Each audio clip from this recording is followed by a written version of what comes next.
Bangla audio book চ্যানেলে আপনাদের স্বাগতম। আপনারা শুনছিলেন হুমায়ুন আহমেদের লেখা উপন্যাস অমানুষ। আজ শুনবেন বইটির দ্বিতীয় পর্ব। জামশেদকে একদিনের ছুটি দেওয়া হয়েছে। তার ছুটির প্রয়োজন ছিল না, তবু নিতে হলো। ভিকি বারবার বলল, ঘুরে টুরে আসো, সারাক্ষণ ঘরে বন্দি থাকার দরকার নেই। অ্যানির স্কুল নেই, সে বাড়িতেই থাকবে। জামশেদের যাবার তেমন জায়গা নেই। মিলান শহরটিকে সে খুব ভালো চেনে না। 10 বছর আগে এখানের অলিগলি চেনা ছিল, এখন আর নেই। 10 বছর খুব দীর্ঘ সময়। এই সময়ে খুব চেনা জিনিসও খুব অচেনা হয়ে যায়। রাস্তাঘাট বদলে গেছে, শহর অনেক পরিচ্ছন্ন হয়েছে। ডেলকা নদীর দুপাশের বস্তিজাতীয় যেসব বাড়িঘর ছিল তার কোনো চিহ্নও নেই। আকাশ ছোঁয়া দালান উঠেছে দুপাশে। প্রশস্ত 6 লেনের রাস্তা, ঝলমলে নিয়ন আলো। সন্ধ্যার আগে জামশেদ একতলা এক রেস্টুরেন্টের সামনে এসে দাঁড়ালো। রেস্টুরেন্টটি শহরের উপকণ্ঠে একটি দরিদ্র অঞ্চলে। অল্প আলোয় একটি বাতি জ্বলছে। সে আলোতে রেস্টুরেন্টের নাম অস্পষ্টভাবে চোখে পড়ে, পিৎজা অ্যান্ড লাসানিয়া হাউস, ইংরেজিতে লেখাটা। রেস্টুরেন্ট ফাঁকা। এক কোনায় একটি বুড়ো মতো ভদ্রলোক ঝিমুচ্ছে। অন্য প্রান্তে একটি অল্প বয়সী মেয়ে একা একা বসে আছে। মেয়েটি ঘন ঘন ঘড়ি দেখছে, নিশ্চয়ই কারো জন্য অপেক্ষা করছে সে। কাউন্টারে অল্প বয়স্ক একটি ছোকরা বসে আছে। জামশেদ কাউন্টারের দিকে এগিয়ে গেল।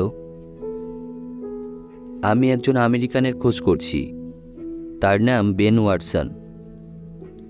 ছেলেটি সন্দেহভরা দৃষ্টিতে তাকিয়ে রইল। থেমে থেমে বলল,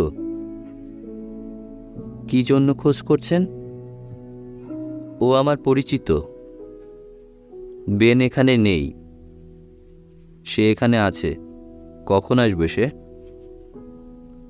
জানি না। আমি তার জন্য অপেক্ষা করব।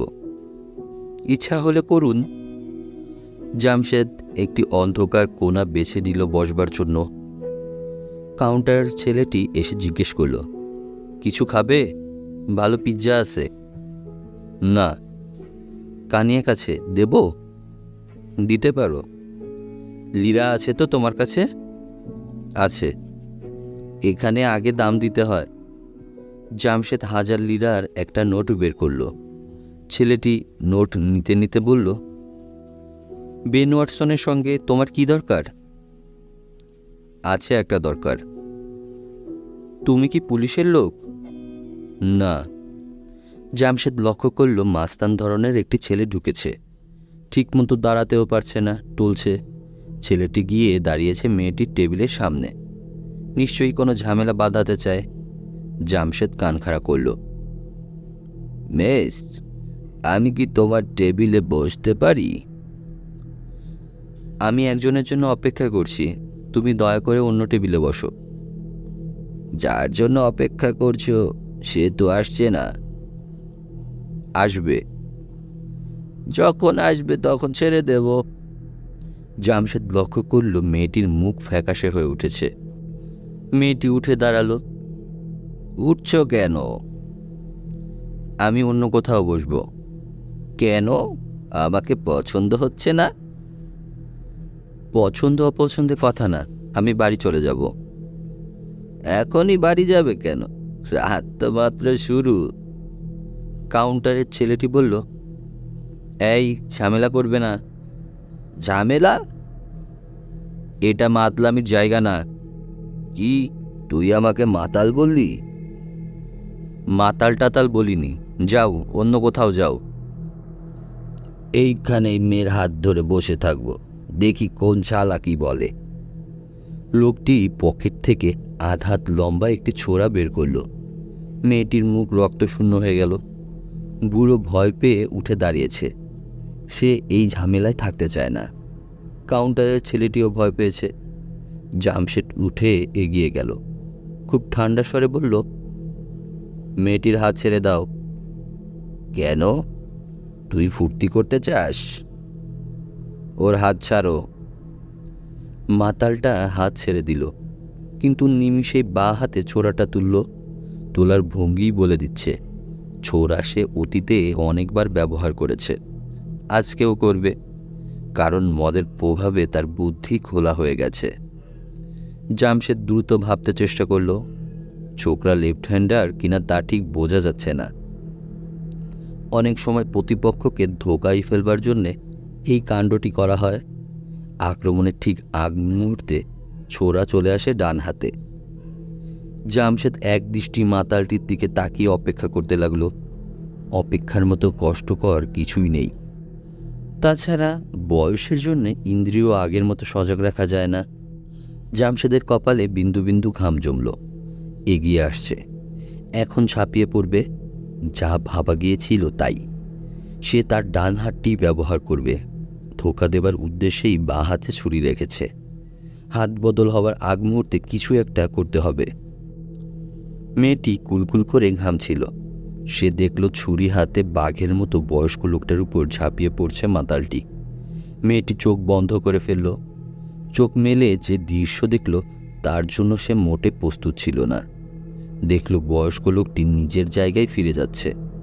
4-5 ফুট দূরে চিত হয়ে পড়ে আছে মাতালটি। খুব সম্ভব তার নাক ভেঙে গেছে, গলগল করে রক্ত পড়ছে। সে দারুণ অবাক হয়ে ঘাড় ঘুরিয়ে দেখছে বয়স্ক লোকটিকে। জামশেদ তার টেবিলে ফিরে আসতেই ছেলেটি দৌড়ে এলো। স্যার, ভালো কানিয়াক আছে, দেব? না। টাকা লাগবে না? না, আমি এখন উঠব। স্যার, আপনি যদি কিছুক্ষণ অপেক্ষা করেন তাহলে বেনের সঙ্গে দেখা হবে। বেন ওয়াটসন 1টার দিকে আসবে। জামশেদ উঠে দাঁড়ালো। স্যার, একটু যদি বসেন। না, এখন আমি যাব। বেন ওয়াটসনকে আপনার কথা কি বলবো? কিছু বলতে হবে না। আপনার নাম? আমার নাম বলার কোনো প্রয়োজন নেই। আপনি কি আবার আসবেন? হ্যাঁ, আসতে পারি, নাও আসতে পারি। জামশেদ রেস্টুরেন্ট থেকে বের হয়ে মেয়েটিকে দেখতে পেল। সে খুব সম্ভব জামশেদের জন্য অপেক্ষা করছিল। জামশেদকে বের হতে দেখেই দ্রুত পায়ে এগিয়ে এলো। আমি আপনাকে ধন্যবাদ দেওয়ার জন্য অপেক্ষা করছিলাম। ধন্যবাদ দেবার কোনো প্রয়োজন নেই। আমি কি আপনার নাম জানতে পারি? জামশেদ সে কথার উত্তর না দিয়ে মৃদুস্বরে বলল, মেয়েদের এত রাতে একা একা বাইরে থাকাটা ঠিক না। আমি আমার এক বন্ধুর জন্য অপেক্ষা করছিলাম। আমার বন্ধু একজন পুলিশ অফিসার। ও, আপনাকে অনেক ধন্যবাদ। শুভরাত্রি। শুভরাত্রি।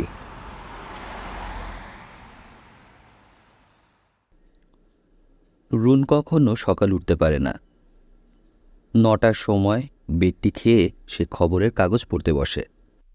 খেলাধুলা এবং আইন আদালত এই দুটি অংশ পড়তে পড়তে 10টা বেজে যায়। রোজই সে দাঁত ব্রাশ করতে যায় 10টার পর।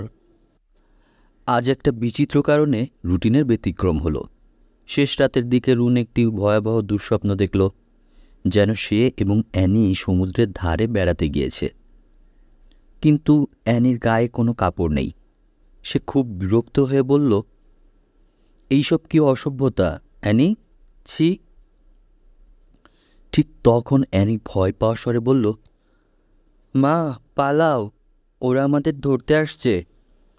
রুন চমকে পিছন ফিরে দেখল 3টি বদ্ধ উন্মাদ ছুটে আসছে তাদের দিকে। ওদের গায়েও কোনো কাপড় নেই। রুন দৌড়াতে শুরু করল, কিন্তু অ্যানি সেরকম দৌড়াতে পারছে না। পাগলগুলো শেষ পর্যন্ত অ্যানিকে ধরে ফেলল। রুন শুনল অ্যানি প্রাণপণে চেঁচাচ্ছে, জামশেদ, আমাকে বাঁচাও। রুন এই সময় জেগে উঠল। পরপর 2 পেগ ব্র্যান্ডি খেয়ে বাইরে এসে দেখল ভোর হয়েছে। অ্যানি জগিং স্যুট পরে দৌড়াচ্ছে বাড়ির সামনের খোলা মাঠটায়। রুন একবার ভাবল অ্যানিকে ডাকে, কিন্তু ডাকল না। রেলিংয়ে ভর দিয়ে তাকিয়ে রইল। স্বপ্নের ঘোর তার তখনও কাটেনি, এখনও গা কাঁপছে। রুন দেখল জামশেদ নিচে নেমে যাচ্ছে। হাত ইশারা করে ডাকছে অ্যানিকে, কি যেন বলছে। উপর থেকে ঠিক শোনা যাচ্ছে না। রুন নিচে নেমে এলো। জামশেদ ভারী গলায় উপদেশ দিচ্ছে অ্যানিকে। তুমি ভালোই দৌড়াচ্ছ, কিন্তু শুরুটা ভালো হচ্ছে না। দৌড় শুরুটাই আসল। ঠিক সময় শুরু করতে হবে, সমস্ত ইন্দ্রিয় সজাগ রাখতে হবে। অ্যানি বলল, তুমি কি আমাকে শেখাবে? আমি জানি আমি ভালো দৌড়াতে পারি, কিন্তু শুরুটা আমার সত্যি সত্যি খারাপ। রুন দেখল জামশেদ গম্ভীর হয়ে আছে। এই লোকটি কি সহজ হতে জানে না? আমাকে তুমি শেখাবে প্লিজ? হ্যাঁ, শেখাবো, এসো আমার সঙ্গে। রুন লক্ষ্য করল অ্যানির সমস্ত চোখ মুখ উজ্জ্বল হয়ে উঠেছে। এসব মোটেই ভালো লক্ষণ নয়। মেয়েটি ক্রমে ক্রমেই অপরিচিত এই ভয়ঙ্কর লোকটির দিকে ঝুঁকে পড়ছে। রুন ভিকিকে টেলিফোন করল দুপুরে। ভিকি টাকা পয়সার কি একটা সুরাহা করবার জন্য রোমে গিয়েছে। গতকালই ফেরার কথা ছিল, ফেরেনি। হ্যালো ভিকি। হ্যাঁ, কি হয়েছে? গতকাল রাতে আমি একটা দুঃস্বপ্ন দেখেছি। তাই নাকি? হ্যাঁ, শোনো কি দেখলাম। ভিকি ভুরু কুচকে শুনতে লাগলো। লং ডিস্টেন্স কল, প্রচুর বিল উঠবে, কিন্তু উপায় নেই, শুনতেই হবে। স্বপ্নের কথা ভিকিকে 10 মিনিট ধরে শুনতে হলো। সবশেষে রুন বলল, আমার খুব ভয় লাগছে। ভয়ের কিছু নেই, স্বপ্ন স্বপ্নই হোক। স্বপ্ন, তুমি আজকেই চলে আসবে। আমি আসতে পারছি না, টাকার কোনো ব্যবস্থা করতে পারিনি। কবে আসবে? দেখি। টেলিফোন রেখে দেওয়ার আগে ভিকি বলল, বড্ড ঝামেলায় পড়ে গেছি। তুমি কিছু টাকার ব্যবস্থা করতে পারো নাকি রুন? আমি আমি কোত্থেকে করব? তোমার তো অনেক গয়না টয়না আছে। রুন জবাব না দিয়ে টেলিফোন রেখে দিল। ভিকি ছোট্ট একটা নিঃশ্বাস ফেলল। রুন আজ কিছু কেনাকাটা করবে বলে ভেবে রেখেছিল, কিন্তু মত বদলালো। দুঃস্বপ্ন দেখার পর তার আর কোথাও যেতে ইচ্ছে করছিল না। সে ঠিক করল আজ সারাদিন সে ঘরেই থাকবে। আজ রান্না করলে কেমন হয়? অনেক দিন কোনো রান্না বান্না করা হয়নি। কিন্তু রান্না করার ইচ্ছাটাও স্থায়ী হলো না। রুন টিভি খুলে টিভির সামনে বসে রইল। কিছুক্ষণ পর টিভি দেখতেও ভালো লাগলো না। সমস্ত দিন ঘরে বসে থাকাটা এমন ক্লান্তির ব্যাপার তা তার জানা ছিল না। দুপুরের দিকে অতিষ্ঠ হয়ে সে এতরাকে টেলিফোন করল। এতরা, তুমি কি সন্ধ্যার পরে আসতে পারো? নিশ্চয়ই পারি। কি ব্যাপার? ব্যাপার কিছু না, গল্পগুজব করা যাবে। বাইরে কোথাও খেতে চাও? বনবিলে চমৎকার একটা রেস্টুরেন্ট আছে। না, আজ আমি কোথাও বেরোবো না বলে ঠিক করেছি। এতরা খানিকক্ষণ চুপ করে থেকে বলল, ভিকি ফেরেনি? না। কবে ফিরবে জানো? আমি ঠিক জানি না, কাল ফিরতে পারে। ভিকি তো শুনলাম দারুণ ঝামেলায় পড়েছে। কি ঝামেলা? ওর একটা সিল্ক কারখানা শুনলাম বন্ধ হয়ে গেছে। রুন অবাক হয়ে বলল, কই? আমি তো কিছু জানি না। তোমাকে কিছু বলেনি? না। আচ্ছা, আমি এসে বলবো। রুনের একটু মন খারাপ হলো। ভিকি তাহলে সত্যি সত্যি বড় রকমের ঝামেলায় পড়েছে। তাকে সাহায্য করা উচিত। রুন ইচ্ছা করলেই তা পারে। মোটা অঙ্কের টাকা রুনের আছে, তার নিজস্ব টাকা, এবং টাকা যে আছে তা ভিকি নিজেও জানে না। রুনের বাবা বলে দিয়েছেন কিছু কিছু জিনিস স্বামীদের জানাতে নেই। একটি হচ্ছে স্ত্রীদের ব্যাংক ব্যালেন্স। তোমার টাকাটা হচ্ছে তোমার দুঃসময়ের জন্য, ভিকির দুঃসময়ের জন্য নয়। রুন বলেছিল, কিন্তু বাবা, ধরো ভিকি একেবারে নিঃস্ব হয়ে পড়ল, তখন? তখন তুমি ওকে ছেড়ে চলে আসবে। বাবার কথা এখন মনে না রাখলেও চলবে। বাবা মারা গেছে, কাজেই খবরদারি করবার জন্য ছুটে আসবে না। রুন তার ব্যাংকে টেলিফোন করল। আমি মোটা অঙ্কের কিছু টাকা তুলতে চাই। কতদিনের মধ্যে? 1 সপ্তাহ। ক্যাশ হলে পারা যাবে না। ক্যাশ নয়, ক্রস চেক করে দিলে হবে। পারা যাবে? কোন কারেন্সি? ইতালিয়ান হলেই ভালো। পারা যাবে? যাবে, তবে আপনার একটা চিঠি লাগবে। বেশ, চেক রেডি করে রাখুন। আপনার ঠিকানায় পাঠাবো? না, শুধু রেডি করে রাখুন। রুন টাকার পরিমাণ এবং ক্রস চেকের নাম বলল। ব্যাপারটা যে এত সহজে হবে তা তার ধারণা ছিল না। সুইস ব্যাংকগুলি খুব এফিসিয়েন্ট। এতরা এলো রাত 9টার দিকে। রুন হালকা গোলাপি একটা স্কার্ট পরে বসেছিল লবিতে। এতরা হাসি মুখে বলল, আমরা যত বুড়ো হচ্ছি তুমি ততই রূপসী হচ্ছ। রুন তরল গলায় হাসল। এতরা রুনের কাঁধে হাত রাখল।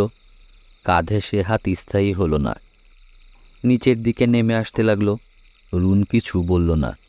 লবি অন্ধকার, কেউ কিছু দেখছে না।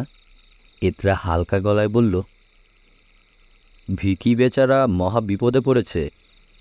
রুন বলল, ঠিক কত টাকা হলে সে বিপদ থেকে মুক্তি পায়? কেন জিজ্ঞেস করছো? জানবার জন্য। সাময়িক মুক্তি না চিরকালের জন্য মুক্তি? চিরকালের জন্য মুক্তি। অনেক টাকার ব্যাপার, $1 মিলিয়ন। এত টাকা? হ্যাঁ, সে ঝামেলাটা পাকিয়েছে বড় করেই। এতরা রুনের জামার হুকটা খুলতে চেষ্টা করল। রুন তেমন বাধা দিল না। একবার শুধু অস্পষ্ট স্বরে বলল, আহ, কি করছো? কিছুই করছি না রুন। এতরা আরও এগিয়ে এলো। রুন বলল, ভিকি একটা অপদার্থ, তবু মনে হয় আমি ওকে পছন্দ করি। তা হয়তো করো। ইদানিং বেচারা ঘুমাতে পারছে না, আমি ওকে সাহায্য করতে চাই। এতরা রুনের কথা ঠিক শুনতে পায়নি। সে জামার হুকটি খুলে ফেলেছে। জলপরীর মতো একটি অর্ধনগ্ন নারী পাশে থাকলে কথাবার্তায় মন দেওয়া যায় না। এতরা সে রাতটা এখানেই কাটালো। অ্যানিদের স্কুলে আজ বার্ষিক স্পোর্টস। অ্যানি তার বাবা এবং মা দুজনের জন্য 2টি টিকিট এনেছে। ভিকি বলেছে সে যেতে পারবে না, তার প্রচুর ঝামেলা। রুন হ্যাঁ না কিছুই বলেনি। খুব সম্ভব সেও যাবে না। রোদে বসে থাকলে রুনের মাথা ধরে। তাছাড়া যেদিন স্পোর্টস ঠিক সেদিনই হোটেল শেরাটনে গোলাপ ফুলের প্রদর্শনী হচ্ছে। এই প্রদর্শনীটি অন্য প্রদর্শনীগুলোর চেয়ে আলাদা। চিত্রতারকাদের বাড়ির গোলাপ প্রদর্শনী। এতরা 2টি টিকিট জোগাড় করেছে। বাচ্চা কাচ্চাদের দৌড়ঝাঁপ দেখার চেয়ে হোটেল শেরাটনে যাওয়া বহুগুণ শ্রেয়। কিন্তু সেন্টিমেন্টের ব্যাপার আছে। অ্যানির এই স্পোর্টস নিয়ে খুব আগ্রহ। 2-3 মাস আগে থেকেই বলে রেখেছে যেতেই হবে। এখন তাকে না বলাটাই এক সমস্যা হয়ে দাঁড়িয়েছে। কিন্তু রুন ঠিক করে ফেলল, ব্যাপারটা ঝুলিয়ে না রেখে মিটিয়ে ফেলাই ভালো। রাতের খাবার টেবিলে রুন প্রসঙ্গটা তুলল। অ্যানি, তোমার স্পোর্টস কবে? 17 তারিখ। তোমাকে তো বলেছি আগে। তুমি কিসে কিসে আছো? 100 মিটার দৌড়। আর কিছুতে না? না। তুমি যাচ্ছ তো মা? রুন ইতস্তত করে বলল, খুব চেষ্টা করব আমি, কিন্তু। অর্থাৎ যাচ্ছ না? আমি আগেই জানতাম যাবে না। এর মানে কি? তুমি আগেই জানতে মানে? মানে কিছু নেই, তোমরা কেউ যাবে না তা আমি আগেই জানতাম। অ্যানি থালা সরিয়ে উঠে দাঁড়ালো। ডিনার শেষ করো অ্যানি। আমার খিদে নেই। অ্যানি, তোমার বয়স হচ্ছে, এখন তুমি আর ছেলে মানুষ নও। সবার সুবিধা অসুবিধা তোমার বুঝতে পারা উচিত। অ্যানি জবাব না দিয়ে ছুটে চলে গেল নিজের ঘরে। মারিয়া টেবিল থেকে থালা সরাতে সরাতে বলল, অ্যানি এবার 100 মিটার স্পোর্টসে প্রাইজ পাবে। তাই বুঝি? হ্যাঁ ম্যাডাম, ওই লোকটি খুব ভালো শেখায়। দৌড়ানোর মধ্যে আবার শেখানোর কি আছে? তা জানি না, তবে লোকটি যত্ন করে শেখাচ্ছে। রুন গম্ভীর হয়ে গেল। মারিয়া হঠাৎ বলল, লোকটা খুব খারাপ না ম্যাডাম। খারাপ হবে কেন? না মানে, লোকটি অ্যানিকে পছন্দ করে। রুন চোখ তুলে তাকালো। মারিয়া কফি ঢালতে ঢালতে বলল, অ্যানির যে রাতের জ্বর এলো সে রাতে একবার সে আমাকে জিজ্ঞেস করেছে জ্বর কত। তাই বুঝি? হুম, ওর কাছ থেকে তা আশা করা যায় না, ঠিক না ম্যাডাম? জামশেদ সারা দুপুর একটা বই পড়তে চেষ্টা করছে, দ্য ইয়েলো নাইট। পড়া মোটেও আগাচ্ছে না। অভ্যেস না থাকলে যা হয়। বইটির কভারে লেখা আছে, এই সত্যি ভূতের গল্প কেউ যেন রাতে না পড়ে। যাদের ব্লাড প্রেশার বা হার্টের অসুখ আছে তারা যেন ভুলেও এই বই না পড়ে। জামশেদ বহু কষ্টে ধীরে ধীরে এগোচ্ছে, এবং যতই এগোচ্ছে ততই তার মেজাজ খারাপ হচ্ছে। এমন সব আজগুবি জিনিসও লেখা হয় এবং লোকজন কিনে এনে পড়ে। একটি 21 বছরের মেয়ের সঙ্গে প্রতি রাতে একটি পিশাচ এসে ঘুমায়। গাঁজাখুরিরও সীমা থাকা দরকার। জামশেদ বই বন্ধ করে বিরক্ত মুখে বারান্দায় চলে এলো। তার প্রচণ্ড তৃষ্ণা বোধ হচ্ছে, এমন তৃষ্ণা যা সময় অসময় মানে না, হঠাৎ জেগে উঠে চেতনা আচ্ছন্ন করে ফেলে। কিন্তু এখন যদি দরজা বন্ধ করে বোতল খুলে বসে তাহলে আর নিজেকে সামলানো যাবে না। জামশেদ প্রাণপণে তৃষ্ণা ভুলে থাকতে চেষ্টা করল। ব্যস্ত থাকলে কাজ হবে হয়তো। সে নিচে নেমে এলো। লনের এক প্রান্তে অ্যানি বসেছিল। তার বসার ভঙ্গিটি অদ্ভুত, যেন কাঁদছে এবং কান্না লুকানোর চেষ্টা করছে। জামশেদ একবার ভাবল তাকে ডাকবে না, তবু ডাকল, এবং আশ্চর্য, ডাকল খুব নরম স্বরে। কি করছো অ্যানি? কিছু করছি না। কাঁদছিলে নাকি? অ্যানি তার জবাব না দিয়ে বলল, তুমি কি কাল আমার স্পোর্টস দেখবে, না গাড়িতে বসে থাকবে? লোকজনের ভিড় আমার পছন্দ হয় না, আমি গাড়িতে থাকব। জামশেদের কথা শেষ হবার আগেই অ্যানি প্রায় ছুটে চলে গেল। সারা বিকেল এবং সারা সন্ধ্যা তার আর দেখা পাওয়া গেল না। রাত 10টায় জামশেদ রান্নাঘরে উকি দিল। মারিয়ার বিস্ময়ের সীমা রইল না। জামশেদকে কখনো এখানে আসতে দেখা যায় না। সে অবাক হয়ে বলল, কি, কফি খাবে? কফির জন্য এসেছো? না। অ্যানি কোথায়? ঘুমোতে গেছে। ঘুমিয়ে পড়েছে? না, এখনো ঘুমায়নি। আমি দুধ নিয়ে যাব, দুধ খেয়ে শোবে। জেগে আছে তাহলে? হ্যাঁ, কি ব্যাপার, কিছু বলবে অ্যানিকে? তুমি অ্যানিকে বলবে যে আমি ওর স্পোর্টস দেখতে যাব। মারিয়া বলল, আমি এক্ষুনি ওকে বলছি। এক্ষুনি বলার দরকার নেই। মারিয়া বলল, আমি খুব খুশি হয়েছি যে তুমি যাচ্ছ। ঈশ্বর তোমার মঙ্গল করুক। অ্যানি মেয়েটি খুব নিঃসঙ্গ। জামশেদ জবাব দিল না, গম্ভীর মুখে উপরে উঠে এলো। 100 মিটার দৌড় হচ্ছে 3 নম্বর ইভেন্ট। অ্যানি খুব নার্ভাস হয়ে গেছে। সব মিলিয়ে প্রতিযোগী 5 জন। এদের মধ্যে নিমতি নামের মেয়েটি হরিণের মতো দৌড়ায়। মাঠে নামবার আগে জামশেদ বলল, যখন দৌড়াতে শুরু করবে তখন একটি জিনিসই শুধু খেয়াল রাখবে, সামনের লাল ফিতা, ঠিক আছে? ঠিক আছে। ভয় লাগছে? হ্যাঁ, মনে হচ্ছে আমি হেরে যাব। কাউকে তো হারতেই হবে। আমার হারতে ভালো লাগে না। স্টার্টিং ফায়ার হতেই অ্যানি বিদ্যুতের মতো ছুটল। জামশেদ হাসল। চমৎকার স্টার্টিং, অপূর্ব। অ্যানি নিমিষের মধ্যে প্রতিযোগীদের পেছনে ফেলে দিল। কিন্তু অঘটন ঘটল। অ্যানি হুমড়ি খেয়ে পড়ে গেল। একটা হাহাকার উঠল দর্শকদের প্যাভিলিয়ন থেকে। অ্যানির আশাহত চোখের সামনে প্রতিযোগীরা ছুটে বেরিয়ে গেল।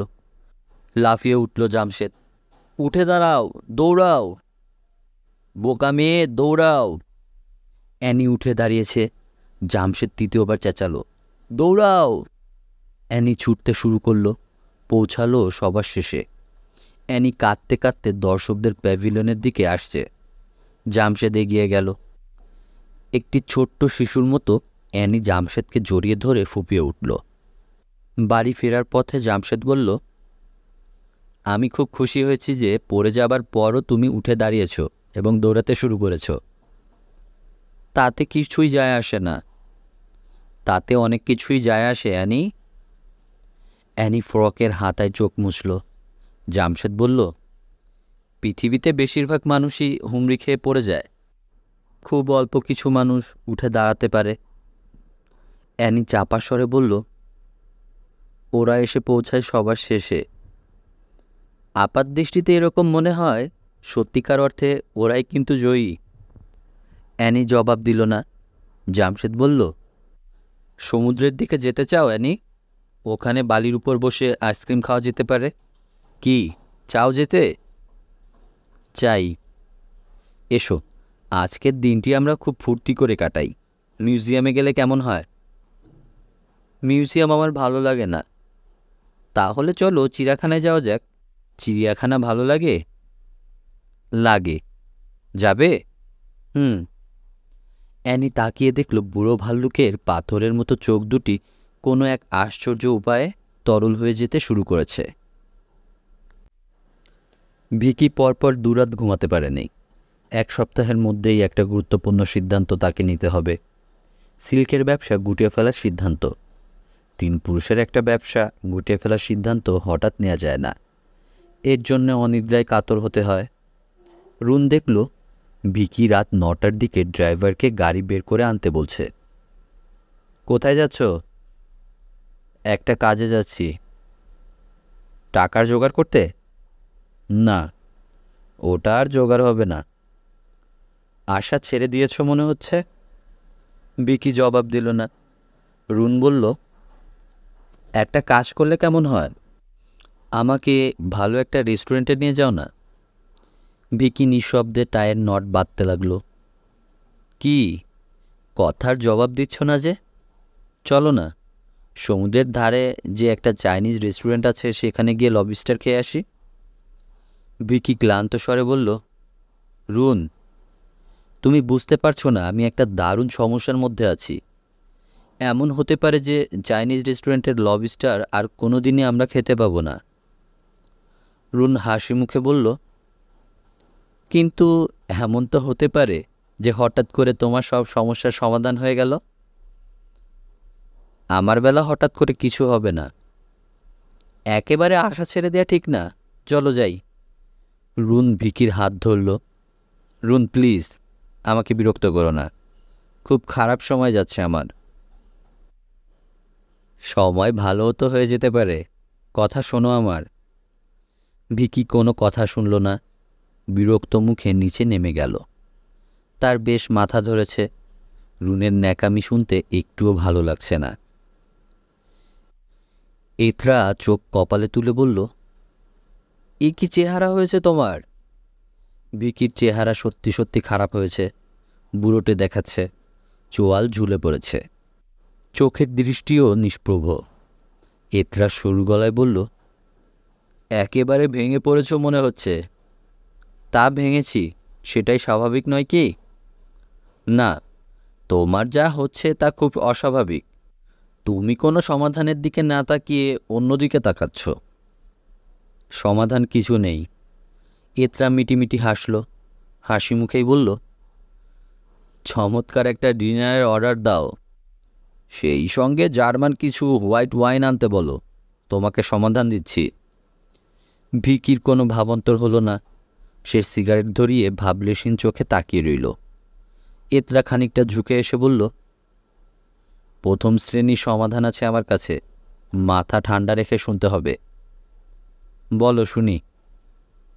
বলছি, তার আগে নার্ভগুলি ঠান্ডা করবার জন্য 1 পয়সা মার্টিনি হোক। Martini with olive. এতরা হাতের ইশারায় ওয়েট্রেসকে ডাকল। কি তোমার সমাধান? বলছি, শর্ত হচ্ছে সবটা বলা শেষ না হওয়া পর্যন্ত তুমি কোনো প্রশ্ন করতে পারবে না। প্রথমে কোনো সারা শব্দ না করে শুনবে, ঠিক আছে? ঠিক আছে, তাহলে শুরু করছি। এথরা লম্বা একটা চুমুক দিল মার্টিনিতে। নিচু স্বরে বলতে শুরু করল, তুমি নিশ্চয় জানো ইংল্যান্ডের একটা ইন্স্যুরেন্স কোম্পানি অদ্ভুত অদ্ভুত সব ইন্স্যুরেন্স পলিসি বিক্রি করে। জানো তো? জানি। ওরা ইদানিং একটা নতুন ইন্স্যুরেন্স পলিসি বিক্রি করতে শুরু করেছে। ধনী বাবা মারা তাদের সন্তানদের নিরাপত্তা ইন্স্যুরেন্স করছেন। তাই নাকি? জানতাম না তো। ইন্স্যুরেন্স করবার পর যদি ইন্স্যুর করা ছেলেমেয়েরা কিডন্যাপ হয়, তাহলে কিডন্যাপারদের দাবি অনুযায়ী সব টাকা ইন্স্যুরেন্স কোম্পানি দিয়ে দেবে। বুঝতে পারছো? পারছি। এতরা আরেকটি ডাবল মার্টিনি অর্ডার দিয়ে বলল, এতক্ষণ যা বললাম তা হচ্ছে তোমার সমস্যার সমাধান। তার মানে? ব্যস্ত হও না, বুঝিয়ে দিচ্ছি। ভিকি তীক্ষ্ণ দৃষ্টিতে তাকিয়ে রইল। এতরা সহজ ভঙ্গিতে বলতে লাগলো, তুমি অ্যানির জন্য ওই একটি পলিসি কিনবে, $1 মিলিয়ন একটি পলিসি। তারপর কিছু দুষ্টু লোক অ্যানিকে চুরি করে $1 মিলিয়ন মুক্তিপণ দাবি করবে। ইন্স্যুরেন্স কোম্পানি $1 মিলিয়ন দেবে, তা তো তুমি বুঝতেই পারছো। সেখান থেকে $5 লাখ পাবে তুমি, আর বাকিটা যাবে কিডন্যাপের ব্যবস্থা যারা করবে তাদের হাতে। ভিকি নিঃশব্দে তাকিয়ে রইল। এতরা হাসি মুখে বলল, পরিকল্পনা দায়িত্বে যারা থাকবে তারা সবাই খুব বিশ্বাসী, আমার নিজের লোক বলতে পারো। ভিকি কোনো জবাব দিল না। অবশ্যই ইন্স্যুরেন্স কোম্পানির কিছু বিধিনিষেধ আছে, যেমন পলিসি বিক্রি করবার আগে ওদের দেখাতে হবে যে তুমি তোমার মেয়ের নিরাপত্তার যথেষ্ট ব্যবস্থা করেছ। যেমন ওর জন্য 24 ঘন্টার বডিগার্ড আছে, বাড়িতে পাহারাদার কুকুর আছে। বুঝতে পারছ? ভিকি কিছু বলল না, চুপচাপ বসে রইল। এতরা বলল, ডিনারের অর্ডার দেয়া যাক, কি বলো? এমন মনমরা হয়ে গেলে কেন? তোমার সমাধানটি আমার পছন্দ হয়নি। ভালো, পছন্দ যে হতেই হবে এমন কোনো কথা নেই। আমরা নতুন সমাধানের কথা চিন্তা করব। তবে ভিকি, এতক্ষণ আমরা যে কথাবার্তা বললাম তা যেন তৃতীয় কোনো প্রাণী জানতে না পারে। জানবে না, রুনকেও বলবে না। এতরা, আমি আমার নিজস্ব ব্যাপারগুলোর কথা ঘরে বলে বেড়াই না। গুড। আর শোনো, যদি তোমার মনে হয় আমার পরিকল্পনাটি প্রথম শ্রেণী, তাহলে বিনা দ্বিধায় আমাকে জানাবে। বুঝতে পারছি অ্যানির নিরাপত্তার বিষয়েই তুমি বেশি চিন্তিত। অ্যানিকে আমি আমার নিজের মেয়ের মতোই দেখি। ওর নিরাপত্তার যথাযোগ্য ব্যবস্থা নেওয়া হবে বলাই বাহুল্য। ভিকি গম্ভীর মুখে ডিনারের অর্ডার দিল। ডিনার ছিল সাদামাটা, কিন্তু ডিনার শেষে প্রচুর ড্রিঙ্কসের ব্যবস্থা হলো।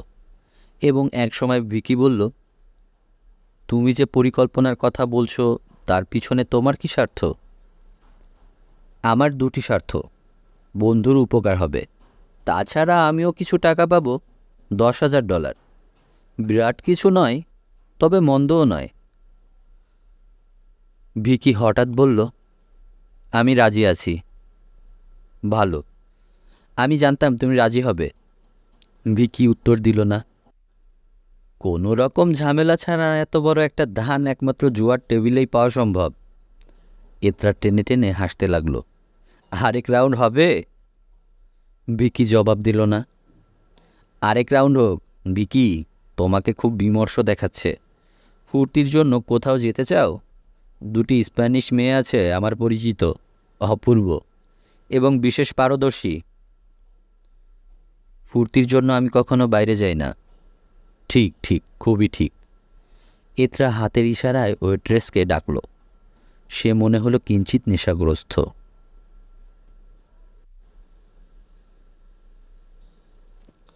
জামশেদের ঘরে মৃদু নখ হলো।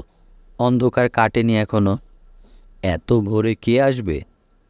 জামশেদ ঘড়ি দেখল, 6টা বাজতে এখনো 10 মিনিট বাকি। কে? আমি অ্যানি। কি ব্যাপার? আমি তোমাকে শুভ জন্মদিন জানাতে এসেছি। কিসের শুভ জন্মদিন? জামশেদ বিরক্ত মুখে গায়ে রোব জড়ালো। দরজা খুলল অপ্রসন্ন মুখে। অ্যানি হাসি মুখে একটা প্যাকেট হাতে দাঁড়িয়ে আছে। সে ক্ষীণস্বরে বলল, ভেতরে আসবো? না। অ্যানি ইতস্তত করতে লাগল। জামশেদ ভারী স্বরে বলল, আমার জন্মদিন কবে তা আমি কেন, আমার বাবা মাও জানেন না। কিন্তু আমি তো তোমার কাগজপত্রে দেখলাম 4 জুলাই তোমার জন্মদিন। একটা কিছু লিখতে হয়, সেজন্য লেখা। বুঝতে পারছো? পারছি। হাতে ওটা কি, জন্মদিনের উপহার? ঠিক আছে, দাও। অ্যানি মৃদু স্বরে বলল, তোমার জন্মদিন কবে তা কেউ জানে না কেন? অনেকগুলি ভাই বোন আমরা। কার কবে জন্ম এসব নিয়ে মাথা ঘামাবার সময় আমার মার ছিল না। কজন ভাই বোন? জামশেদের ভুরু কুঞ্চিত হলো। সে একবার ভাবল জবাব দেবে না, কিন্তু জবাব দিল, 9 জন, 2টি বোন। তুমি ক নম্বর? 4। আর কিছু জিজ্ঞেস করবে? অ্যানি হালকা স্বরে বলল, জন্মদিনে এমন রাগি রাগি গলায় কথা বলছো কেন? তোমাকে তো বলেছি আজ আমার জন্মদিন নয়। তুমি তো জানো না কবে সেটা। এমন তো হতে পারে আজই সেই দিন, তাতে কিছু আসে যায় না। অ্যানি অস্পষ্টভাবে হাসল। কি এনেছি তোমার জন্য, খুলে দেখবে না? জামশেদ প্যাকেট খুলে ফেলল। এটা একটা ভিডিও গেম। তুমি তো একা একা থাকতে পছন্দ করো, সেই জন্যে কিনেছি। একা একা খেলতে পারবে। কি করে খেলতে হয় তোমাকে শিখিয়ে দেব। ঠিক আছে, তুমি হাত মুখ ধুয়ে আসো, আমি তোমাকে শিখিয়ে দিচ্ছি। আজকে আমি তোমার সঙ্গে ব্রেকফাস্ট করব। জামশেদ কিছু বলল না। অ্যানি হাসি মুখে বলল, আমাদের দুজনের ব্রেকফাস্ট আজ এখানে দিয়ে যাবে, এবং তোমার জন্মদিন উপলক্ষে আজ খুব চমৎকার ব্রেকফাস্ট তৈরি হচ্ছে। জামশেদ হাত মুখ ধুতে গেল। বাথরুম থেকে বেরোতেই চোখে পড়ল ভিকি লনে একা একা হাঁটছে। এত ভোরে ভিকি কখনো ওঠে না। জামশেদের মনে হলো ভিকি যেন একটু বেশি রকম বিচলিত। জামশেদের সঙ্গে ভিকির একবার চোখাচোখি হলো। ভিকি বা হাত উঠিয়ে কী যেন বলল, ঠিক বোঝা গেল না। 7 কোর্সের একটি স্প্যানিশ ব্রেকফাস্ট তার টেবিলে অত্যন্ত চমৎকারভাবে সাজানো। অ্যানি কফি পট থেকে কফি ঢালছে। জামশেদ ছোট্ট একটা নিঃশ্বাস ফেলল। অ্যানি বলল, তুমি কিন্তু একবারও থ্যাংক ইউ বলনি। Thank you. এর মধ্যে একটা জিনিস আমার তৈরি করা, কোনটি বলতে পারবে? তুমি রান্না করতে পারো? না, মারিয়া বলে দিয়েছে আমি রান্না করেছি। জামশেদ কফির পেয়ালায় চুমুক দিল। অ্যানি আবার বলল, আজ কিন্তু তুমি রাগ করতে পারবে না, আজ আমার সঙ্গে গল্প করতে হবে। জামশেদ জবাব দিল না। অ্যানি একটু গম্ভীর হয়ে বলল, আমি জানি তুমি আমাকে একটুও পছন্দ করো না, আমি এলেই বিরক্ত হও। তবু আজ আমি অনেকটা সময় তোমার ঘরে বসে থাকব। ঠিক আছে। এবং তোমাকে নিয়ে বিকেলে শপিং করতে যাব। আমি বাবাকে বলে রেখেছি। অ্যানির কথা শেষ হবার আগেই দরজায় ছায়া পড়ল। ভিকি এসে দাঁড়িয়েছে। মিস্টার জামশেদ, শুভ জন্মদিন। জামশেদ শুকনো গলায় বলল, ধন্যবাদ। অ্যানি তোমার জন্মদিন নিয়ে বেশ কিছুদিন ধরে হইচই করছিল। জামশেদ ঠান্ডা স্বরে বলল, তুমি কি ভিতরে এসে আমাদের সঙ্গে এক কাপ কফি খাবে? না ধন্যবাদ, আমি তোমার সঙ্গে একটু কথা বলতে চাই। নিশ্চয়ই। জামশেদ ঘর থেকে বেরিয়ে এলো। ভিকি বারান্দার এক প্রান্তে সরে গেল। সিগারেট ধরালো একটি। জামশেদের মনে হলো লোকটি বিশেষ চিন্তিত। সিগারেট ধরাবার সময় তার হাত কাঁপছিল। এর কারণ কি? বলো, কি বলবে? না, তেমন কিছু না। ভিকি অস্পষ্টভাবে হাসল। জামশেদ বলল, তোমাকে চিন্তিত মনে হচ্ছে। না, চিন্তিত না, চিন্তিত হবার কি আছে? ভিকি রুমাল বের করে কপালের ঘাম মুছল। ফ্যাকাশেভাবে হেসে বলল, এবার বেশ গরম পড়বে, কি বলো? জামশেদ জবাব দিল না। ভিকি ইতস্তত করে বলল, তোমাকে একটি কথা বলতে চাই। মানে তেমন জরুরি কিছু নয়। বলো। ধরো যদি এমন পরিস্থিতি হয় যে তুমি দেখছো কেউ অ্যানিকে কিডন্যাপ করার চেষ্টা করছে, তখন আমার মনে হয় সবচেয়ে ভালো হবে তুমি যদি চুপচাপ থাকো। কেন? না মানে, তুমি যদি গুলি করতে শুরু করো তাহলে বুলেট অ্যানির গায়ে লাগার সম্ভাবনা, ঠিক না? আশঙ্কা যে একেবারে নেই তা নয়, তবে ভিকি, আমাকে রাখা হয়েছে অ্যানির নিরাপত্তার জন্যে, ঠিক না? হ্যাঁ, তা ঠিক। তুমি নিশ্চয়ই আশা করো না এরকম পরিস্থিতিতে আমি মূর্তির মতো দাঁড়িয়ে থাকব। না না, তা কেন? তা তো হতেই পারে না। ভিকি আরেকটা সিগারেট ধরিয়ে ছোট্ট একটা নিঃশ্বাস ফেলল। জামশেদ বলল, তুমি কি কোনো কিছু নিয়ে চিন্তিত? না না, চিন্তিত হব কেন? ভিকি দুর্বলভাবে হাসল। জামশেদ ব্যাপারটা ঠিক বুঝতে পারল না। ভিকি কিছু একটা নিয়ে বিশেষভাবে চিন্তিত। রুনের চোখেও ব্যাপারটা ধরা পড়ল। সাধারণত এসব ছোটোখাটো জিনিস তার চোখে পড়ে না, কিন্তু পরিবর্তনটি হঠাৎ এবং স্পষ্ট। চোখে না পড়ে উপায় নেই। তার উপর কদিন আগে ভিকি দুটি প্রকাণ্ড অ্যালসেশিয়ান কুকুর কিনে এনেছে। এর কারণ বোধগম্য নয়। ভিকি কুকুর পছন্দ করে না। হঠাৎ করে কুকুরের প্রতি তার এরকম প্রেমের কারণ কি? রুন কোনো ব্যাপার নিয়ে বেশিক্ষণ ভাবতে পারে না। তবু সে এই ব্যাপারটি নিয়ে অনেক চিন্তাভাবনা করল। ভিকিকে সে ঠিক ভালো না বাসলেও পছন্দ করে। স্বামী হিসেবে সে চমৎকার, এবং যতদূর মনে হয় মাঝে মাঝে জুয়ার টেবিলে বসা ছাড়া তার অন্য কোনো বদঅভ্যাস নেই। রুন বিকেলে একটু বিশেষ সাজসজ্জা করল। এ জাতীয় পোশাকে কুমারী মেয়েদেরকেই ভালো লাগে, কিন্তু রুনকে এখনও কুমারী মেয়ে বলেই ভ্রম হয়। রুন বড় একটি খাম হাতে নিয়ে ভিকির ঘরে উকি দিল। হ্যালো ভিকি। হ্যালো। কী ব্যাপার? তুমি দেখি একেবারে মাছের মতো হয়ে গেছো। ভিকি জবাব দিল না। রুন সামনের চেয়ারটিতে বসতে বসতে বলল, খুব সম্ভব গত রাতে তোমার ঘুম হয়নি, চোখ লাল। ব্যাপারটা কি আমি জানতে চাই। তেমন কিছু না। বিজনেস নিয়ে চিন্তিত? হ্যাঁ। কোনো সুরাহা হয়নি? না।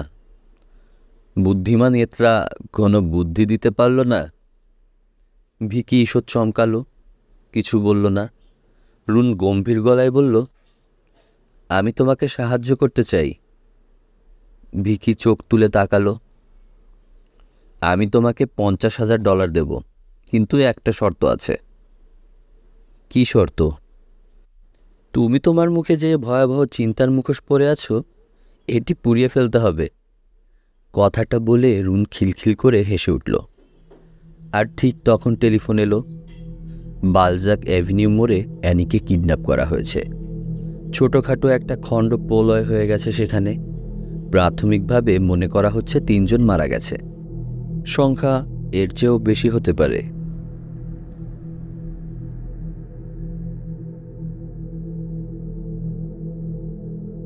প্রিয় শ্রোতা, আপনারা এতক্ষণ শুনছিলেন হুমায়ুন আহমেদের লেখা উপন্যাস অমানুষ। আজ ছিল বইটির 2য় পর্ব। কেমন লাগছে আমাদের গল্পগুলো শুনতে? যদি ভালো লেগে থাকে তাহলে অবশ্যই কমেন্ট করে জানাতে ভুলবেন না, এবং অবশ্যই আমাদের চ্যানেলটি সাবস্ক্রাইব করে বন্ধুদের সাথে শেয়ার করবেন। আজকে এই পর্যন্তই। খুব দ্রুতই আমরা বইটির পরবর্তী পর্ব নিয়ে হাজির হব। সবাই ভালো থাকবেন। আল্লাহ হাফেজ।